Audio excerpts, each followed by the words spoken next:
आज हम डिस्कस करेंगे हमारे सिलेबस का newly added topic that is demonetisation. दो टॉपिक सीबीएसई की तरफ से इकोनॉमिक्स क्लास 12th के सिलेबस में ऐड किए गए हैं। एक है जीएसटी और दूसरा है डीमोनेटाइजेशन। ये दोनों टॉपिक्स जो हैं ये chapter liberalisation, privatisation and globalisation that is new economic reforms के चैप्टर में ये दोनों टॉपिक्स को इंक्लूड किया गया है। क्योंकि ये बड़े करंट टॉपिक्स हैं और बहुत इम्पॉर्टेंट हैं, तो आज हम इन दोनों टॉपिक्स को डिस्कस करेंगे। तो सबसे पहले हम लेते हैं डीमोनेटाइजेशन। डीमोनेटाइजेशन का मतलब होता है कि जब सरकार के द्वारा किसी करेंसी को लीगल टेंडर मनी से हटा लिया जाता है तो उसे हम डीमोनेटाइजेशन कहते हैं। नवंबर 8, 2016 में हमारे प्राइम मिनिस्टर नरेंद्र मोदी ने रात 8 बजे अनाउंस किया कि आज से 500 रुपीज़ के और 1000 रुपये के करेंसी नोट्स जो हैं वो डिमोनेटाइज किए जाते हैं, यानी उनको अब लीगल टेंडर मनी नहीं माना जाएगा। उसके बाद सरकार के द्वारा 2 महीने का टाइम दिया गया उन लोगों को जो कि अपने इन करेंसी नोट्स को जो कि डिमोनेटाइज किए गए थे, यानी 500 और 1000 के नोट्स को बैंकों में डिपॉजिट करवाकर उनके बदले में नई करेंसी जो है उसको इशू करवा सकते थे, दूसरे नोट्स इशू करवा सकते थे। अब क्वेश्चन ये अराइज करता है कि 2016 से पहले भी क्या देश में डिमोनेटाइजेशन हुआ? 2016 जो है हमारे देश में डिमोनेटाइजेशन का फर्स्ट इंसिडेंस नहीं है। इससे पहले भी भारत में कई बार डिमोनेटाइजेशन किया गया। 1946 में सबसे पहले रिज़र्व बैंक ऑफ इंडिया ने 1000 और 10,000 के नोट्स को, करेंसी नोट्स को जो कि सर्कुलेशन में थे, उनको लीगल टेंडर मनी से हटा लिया गया, डिमोनेटाइज किया गया। उसके बाद 1954 में 5000, 1000 और 10,000 के नोट्स को गवर्नमेंट ने नई करेंसी के रूप में इशू किया। 1978 में मोरारजी देसाई जब हमारे प्राइम मिनिस्टर थे तो उन्होंने हमारे देश में 1000 रुपीज़, 5000 रुपीज़ और 10,000 रुपीज़ के नोट्स को डिमोनेटाइज किया, ताकि ये स्टेप लिया गया था कि जो इलीगल एक्टिविटीज़ हैं या एंटी सोशल एक्टिविटीज़ हैं, जैसे ब्लैक मनी है या टेररिज्म है, इसको हटाने के लिए देश में से डिमोनेटाइजेशन की पॉलिसी को फॉलो किया गया था। गवर्नमेंट ने 2016 नवंबर 8, 2016 में डिमोनेटाइजेशन किया। तो क्वेश्चन ये राइज करता है कि क्या कारण थे जिसके कारण सरकार को ये 2016 में 500 रुपीज़ और 1000 के रुपीज़ को डिमोनेटाइज करने की ज़रूरत पड़ी। इस जो स्कीम थी, इसके मेजर ऑब्जेक्टिव्स थे to plug financing to terrorist activities को, टेररिज्म को बहुत ज़्यादा पैसा जो है वो मोस्टली बड़ी डिनोमिनेशन के नोट्स में पे किया जाता है। तो उसको प्लग करने के लिए, यानी उसको रोकने के लिए कि फाइनेंसिंग उनको ना हो पाए, इसलिए सरकार के द्वारा 500 और 1000 रुपीज़ के नोट्स को डिमोनेटाइज किया गया। ब्लैक मनी को बाहर निकालने के लिए आपको पता है हमारे देश में वाइट इकोनॉमी के साथ साथ एक ब्लैक इकोनॉमी पैरेलल में चल रही है, जहाँ पर ब्लैक मनी को यूज़ किया जाता है। तो उस ब्लैक मनी को अनअर्थ करने के लिए, बाहर निकालने के लिए सरकार के द्वारा 500 और 1000 के रुपीज़ के नोट्स को 2016 में डिमोनेटाइज किया गया to help reduce interest rates in the banking system. और इसके अलावा to help formalise India's informal economy को फॉर्मलाइज करने के लिए, फॉर्मल इकोनॉमी में कन्वर्ट करने के लिए भी डिमोनेटाइजेशन किया गया। It will reduce the extent of cash transactions and help in the creation of A less cash economy.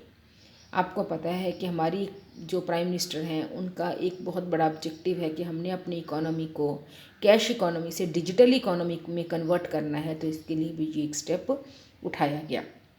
The government also offered several incentives to induce people to use digital transactions. और इसके लिए सरकार बहुत ज़्यादा incentives भी दे रही है लोगों को कि वो डिजिटल ट्रांजेक्शन्स मैक्सिमम करें।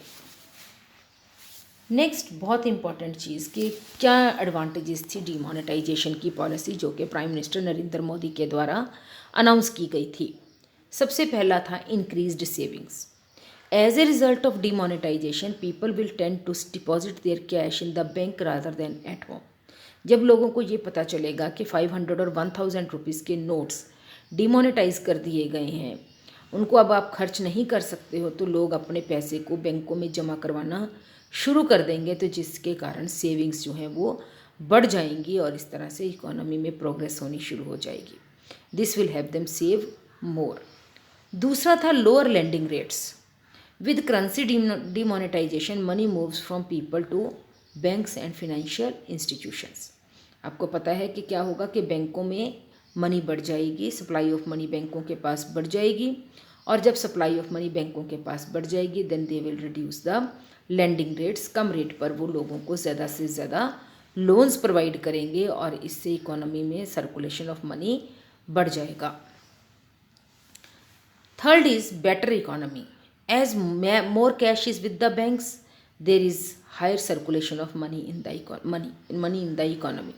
क्योंकि बैंकों के पास पैसा ज़्यादा आ जाएगा, मनी ज़्यादा आ जाएगी, तो जिसके कारण बैंकों के पास कैश डिपॉजिट्स ज़्यादा हो जाएंगे और गवर्नमेंट जो है इन कैश डिपॉजिट्स को आगे मनी को सर्कुलेट करने के लिए यानी लोन्स देने के लिए, क्रेडिट क्रिएट करने के लिए यूज़ कर सकती है।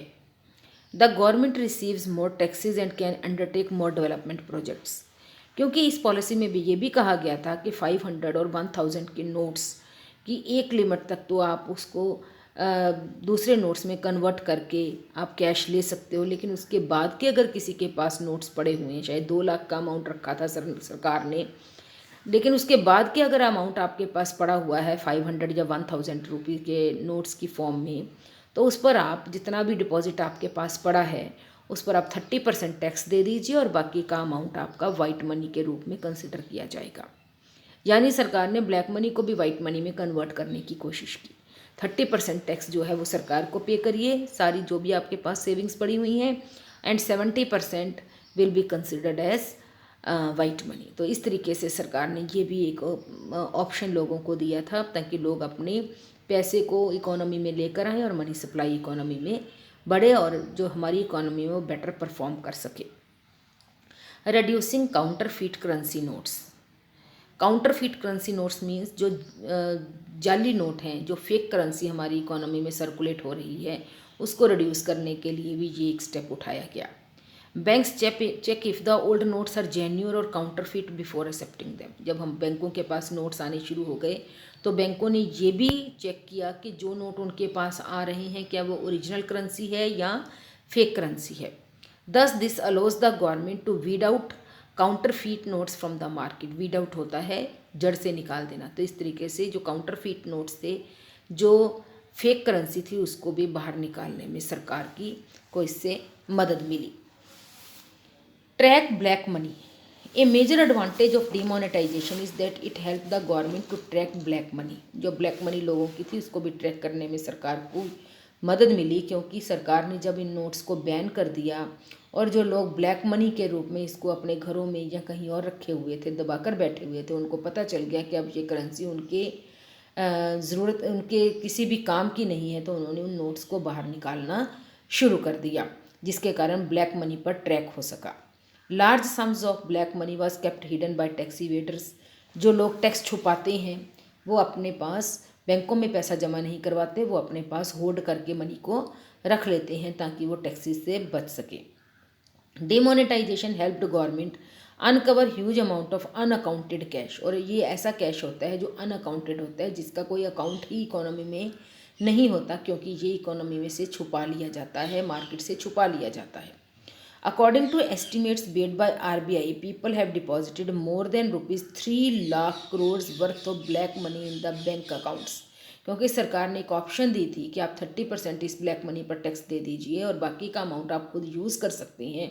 तो इस तरीके से 3 लाख करोड़ रुपीज़ जो थे ब्लैक मनी के रूप में जो लोगों के पास पड़े हुए थे, होल्ड करके रखे हुए थे, वो भी सर्कुलेशन में आए, बैंक अकाउंट्स में आए, जिसके कारण मनी सप्लाई इकोनॉमी में बढ़ गई।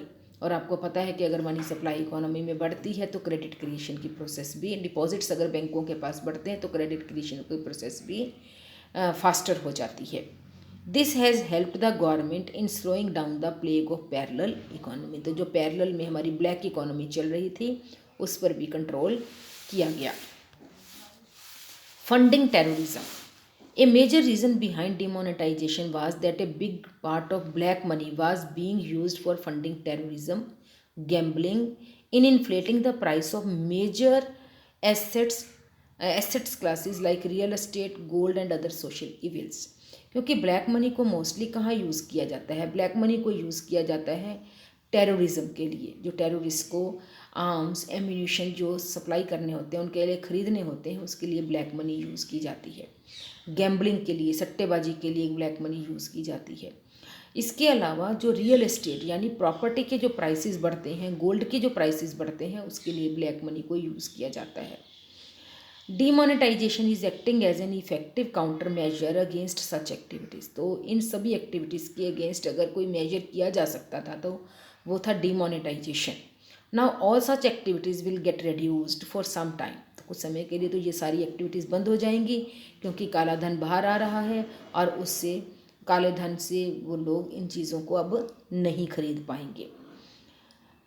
Now all such activities will get reduced for some time and also it will take years for people to generate that amount of black money। अब लोगों को कई साल लग जाएंगे दोबारा से उतना ही अमाउंट इकट्ठा करने में। एक बार लोगों का सारा पैसा बाहर आ चुका है, ब्लैक मनी का जो पैसा है वो सारा सरकार के पास, बैंकों के पास वो इकट्ठा हो चुका है। And hence in a way it help in putting an end this circle of people doing illegal activities। तो इस तरह से सरकार के द्वारा इन illegal activities यानी कि funding terrorism, gambling, inflating prices और दूसरे सोशल इविल्स जो रियल एस्टेट में पैसा लगा रहे थे, गोल्ड में पैसा लगा रहे थे, इन सभी एक्टिविटीज़ पर सरकार के द्वारा कंट्रोल किया गया। To earn black money and using that black money to do more illegal activities. तो इस तरह से इलीगल एक्टिविटीज़ पर कंट्रोल किया गया डिमोनेटाइजेशन की पॉलिसी के थ्रू। टैक्स रेवेन्यू और सबसे बड़ा बेनिफिट, जैसे मैंने अभी आपको बताया कि सरकार की टैक्स रिसिप्ट्स इससे बहुत ज़्यादा बढ़ गई क्योंकि लोग नहीं चाहते था कि उनका 100% पैसा जो है वो वेस्ट जाए। उसमें से बहुत सारे लोगों ने 30% सरकार को टैक्स दिया और बाकी का अमाउंट उन्होंने अपनी मनी को वाइट मनी में कन्वर्ट करके यूज़ किया। Another benefit is that due to people disclosing their income by depositing money in their bank accounts, government gets a good amount of tax revenue which can be used by the government towards the betterment of society by providing good infrastructure। तो जो amount सरकार के पास tax के रूप में इकट्ठा हुआ उसको सरकार अब इंफ्रास्ट्रक्चर इम्प्रूवमेंट के लिए, एजुकेशनल इंस्टीट्यूशंस को खोलने के लिए, हॉस्पिटल्स, रोड्स और बहुत सारी फैसिलिटीज़ लोगों को प्रोवाइड करने के लिए, पुअर और नीडी पर्सनस को प्रोवाइड करने के लिए यूज़ कर सकती थी। तो इस तरह से टैक्स रेवेन्यू रिसीप्ट्स जो थी सरकार की बढ़ गई और tax revenue receipts is the major receipts, revenue receipts of the government. Next is disadvantages of demonetisation. Chaos and frenzy. जैसे ही लोगों को पता चला कि कल से 500 रुपीज़ और 1000 रुपये के नोट जो हैं वो सर्कुलेशन में नहीं रहेंगे, वो लीगल टेंडर मनी नहीं रहेंगे, तो एक क्योस इकोनॉमी में बढ़ना शुरू हो गया। बहुत बड़ी प्रॉब्लम जो कॉमन पीपल थे उनके लिए एक बहुत बड़ी प्रॉब्लम क्रिएट कर दी।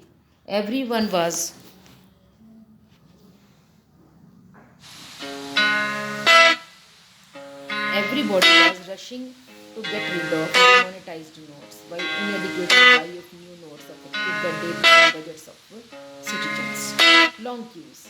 बैंक्स और एटीएम्स के सामने बहुत लंबी लाइंस लग गई क्योंकि छोटे छोटे जो बिजनेसमैन थे वो उनको टेम्परेरली फिनेंशियल लॉसेस बहुत ज़्यादा हुए, उनका बिजनेस जो था एकदम से ठप हो गया, डिमांड जो थी चीज़ों की कम होनी शुरू हो गई। You said you want love, babe।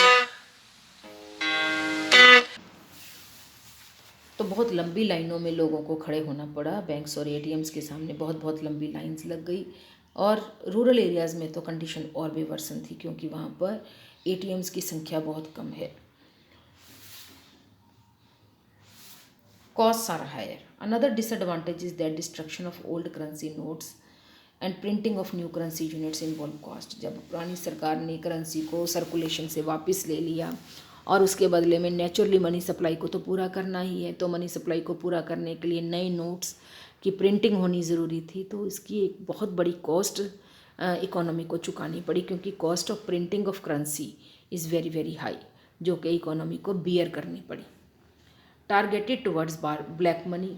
अब सरकार का तो एक टारगेट था कि उसने ब्लैक मनी को ख़त्म करना है, लेकिन कुछ लोग ऐसे थे जिन्होंने many people who had not kept cash as their black money and rotated और use that money in other assets like real estate, gold and so on were not affected by demonetization. जो बहुत जिसको कहते हैं कि जो बहुत बड़े लोग होते हैं, जिनके पास अमाउंट बहुत होता है ब्लैक मनी के रूप में, वो अपने पास पैसे को नहीं रखते, वो सर्कुलेशन में रखते हैं, वो कहीं ना कहीं इन्वेस्ट करके रखते हैं।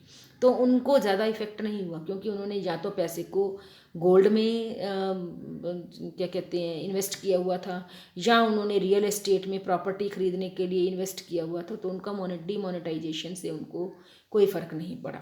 जो चीज़ एक्चुअल में सरकार चाहती थी कि उनकी ब्लैक मनी सरकार के पास आ जाए, लेकिन ऐसा नहीं हुआ। उन्होंने तो पहले से ही अपने पैसे को रियल एस्टेट में या गोल्ड में इन्वेस्ट किया हुआ था, जिसके कारण they were the least affected persons.